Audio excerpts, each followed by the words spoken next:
لاہور میں اہم بیٹھک ہوئی جہانگیر ترین گروپ کا جو اجلاس ہوا، اس میں ناظرین جو اکثریت تھی، اکثریت کا یہی کہنا تھا کہ ہمیں اس حالات میں جب وزیر اعظم کے خلاف عدم اعتماد کی تحریک آ چکی ہے تو ہمیں حکومت کی بجائے جو ہے وہ اپوزیشن کے ساتھ جانا چاہیے. بیشتر اکثریتی ارکان کا یہ کہنا تھا کہ جہانگیر ترین کے ساتھ جو کچھ ہوا، جس طریقے سے انہیں سیاسی انتقام کا نشانہ بنایا گیا، ہمیں اب حکومت سے، prime minister of Pakistan Imran Khan سے اس کا ریونج لینا چاہیے، بدلہ لینا چاہیے. تو ایک یہ ملاقات ہوگی کہ حکومت کے اپنے جو لوگ ہیں، جس میں ایم پی ایس بھی ہیں، ایم این ایس بھی ہیں، جنہیں جہانگیر ترین گروپ کا نام دیا گیا ہے، ہم خیال گروپ کا نام دیا گیا ہے، وہ حکومت کے خلاف اپوزیشن کو سپورٹ کرنے کی بات کریں. لیکن اس سے بڑھ کر ڈیولپمنٹ یہ ہے کہ پہلی مرتبہ یہ دیکھا گیا ہے کہ کسی ہم خیال گروپ کے حکومت کے ارکان کے ساتھ اپوزیشن کا کوئی لیڈر، شریف خاندان کا کوئی فرد جو ہے ملاقات کرنے کے لیے گیا ہے. کیونکہ آج حمزہ شہباز شریف جب جہانگیر ترین گروپ کا اجلاس ختم ہوا تو وہ جہانگیر ترین کے گھر گئے ہیں، انہوں نے ان کا استقبال جو ہے وہ اون چودھری نے کیا ہے. تو یہ معاملات کس طرح بڑھے ہیں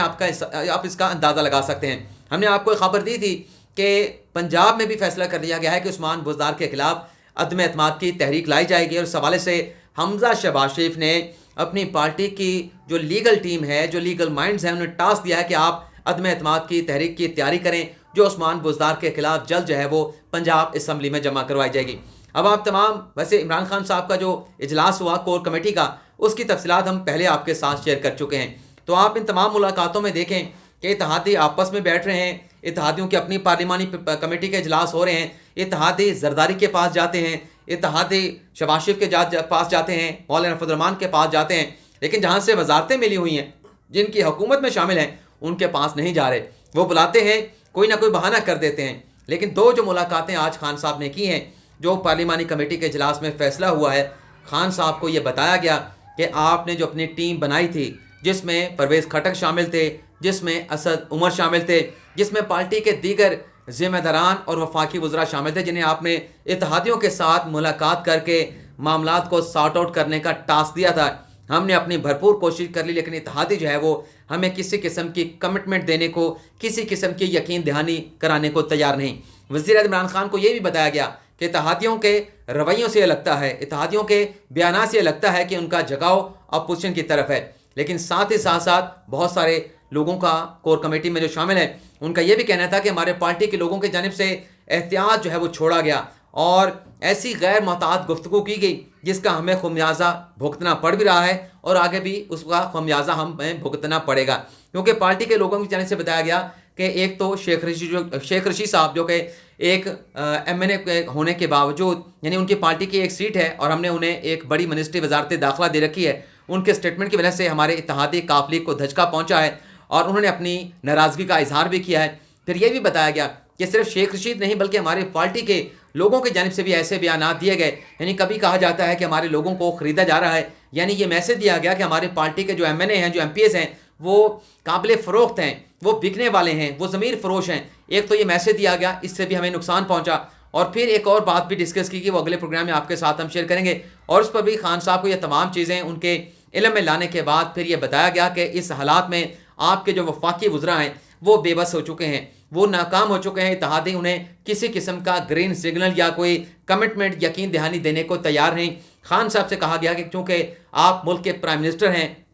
آپ پاکستان تحریک انصاف کے چیئرمین ہیں، اور یہ اتحاد، یہ جو جماعتیں کاف لیگ ہے، ایم کیو ایم ہے یا جی ڈی اے ہے، یہ آپ کے ساتھ جو ہے، آپ کو دیکھ کر آپ کے ساتھ اتحادی بنے تھے مرکز میں اور صوبے میں، جہاں جہاں آپ کی حکومت ہے. تو آپ کو خود ان کے پاس چل کے جانا پڑے گا. یہ اگر آپ کے پاس نہیں آ رہے تو یہ آپ کے لیے اچھا سائن نہیں ہے، اس سے ہمارے لیے نیک شگون نہیں ہے. تو آپ کو خود جو ہے اسٹیئرنگ سنبھالنا ہوگا، آپ کو بالنگ اینڈ کے اوپر خود آ کر بالنگ کروانا ہوگی. بصورت یہ کہ پھر صورتحال آگے آنے والے دنوں میں ہمارے لیے خراب ہو سکتی ہے. تو یہ تمام چیزیں بتائی گئی، جس کے بعد خان صاحب نے آج جی ڈی اے کے ڈیلیگیشن کے ساتھ ملاقات کی ہے. ویسے ڈیلیگیشن بتایا گیا، ڈیلیگیشن میں فہمیدہ مرزا صاحبہ تھیں، اس میں ان کے خامن تھے اور ساتھ ساتھ ایک اور ان کے پارٹی کے لوگ موجود تھے. زیادہ کوئی بندے نہیں تھے. یعنی فہمیدہ مرزا کے ساتھ ملاقات کی. اس کے بعد خان صاحب جو ہے وہ باپ کے لوگوں کے ساتھ، باپ پارٹی کے جو پارلیمانی لیڈر ہیں خالد مقصی کے ساتھ ملاقات کرنے کے لیے، اور بی اے پی کے دیگر ایم این ایس کے ساتھ ملاقات کرنے کے لیے پارلیمنٹ لاجز پہنچے ہیں. ان کے ساتھ شاہ محمود قریشی بھی تھے، اسد عمر بھی تھے.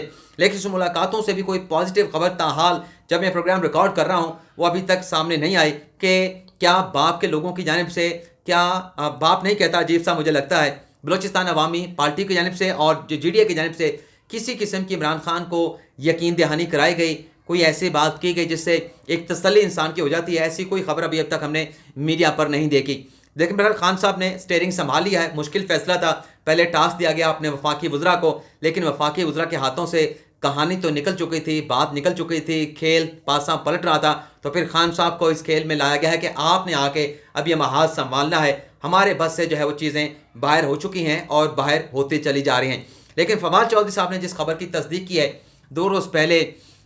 ہم نے ایک پروگرام کیا تھا جس میں ہم نے آپ کو بتایا تھا کہ حکومت نے وہ 24 ارکان جو منحرف ارکان ہیں، جن پر شک و شبے کا اظہار کیا جا رہا ہے، جو عدم اعتماد کی تحریک میں حکومت کی بجائے اپوزیشن کو سپورٹ کر سکتے ہیں، انہیں کیسے روکنا ہے، اس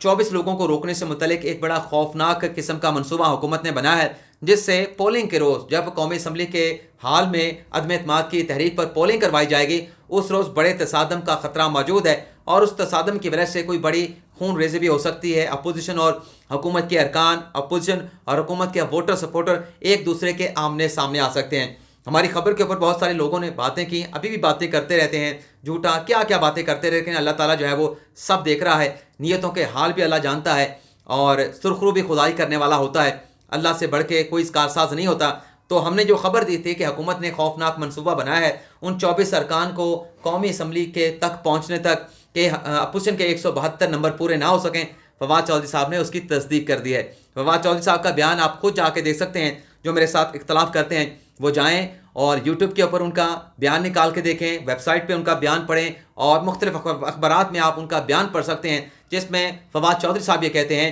کہ وہ جو ہمارا مجمع ہوگا ہزاروں کا، ان ہزاروں کے مجمع میں سے جو ہمارے خلاف ووٹ دینے والے ہوں گے وہ اسی مجمع سے گزر کے جائیں گے اور اسی مجمع سے گزر کر واپس آئیں گے۔ تو یہ کیا میسج دیا گیا ہے ان لوگوں کو جن پہ شبہ کیا جا رہا ہے؟ یعنی اگر آپ نے اس روز ہم نے یہ فیصلہ کیا کہ ہم نے قومی اسمبلی کے اجلاس میں نہیں جانا، اگر آپ جائیں گے تو ہماری پارٹی کے لوگوں کے اندر سے گزر کے جائیں گے، آپ کو راستہ دینا ہے نہیں دینا، آپ کا کیا کرنا ہے، آپ کے ساتھ کیا سلوک کرنا ہے، اور اگر آپ چلے بھی جاتے ہیں تو واپسی پر آپ نے اسی راستے سے آنا ہے، تو آپ کے ساتھ کیا سلوک ہوگا، یہ پیغام دے دیا گیا ہے۔ ظاہر سی بات ہے ان ارکان کو روکا جائے گا تو اپوزیشن بھی مزاحمت کرے گی، اپوزیشن بھی کوشش کرے گی ہم نے لوگوں کو نکال کے جانا ہے، تو پھر تصادم بھی ہوگا اور خون ریزی بھی ہوگی۔ تو ناظرین یہ ہماری خبریں اور ان کی تفصیلات آپ سے زیادہ چاہتے ہیں، اللہ تعالیٰ آپ کا حامی و ناصر ہو، دعا میں یاد رکھیے گا۔ اللہ حافظ۔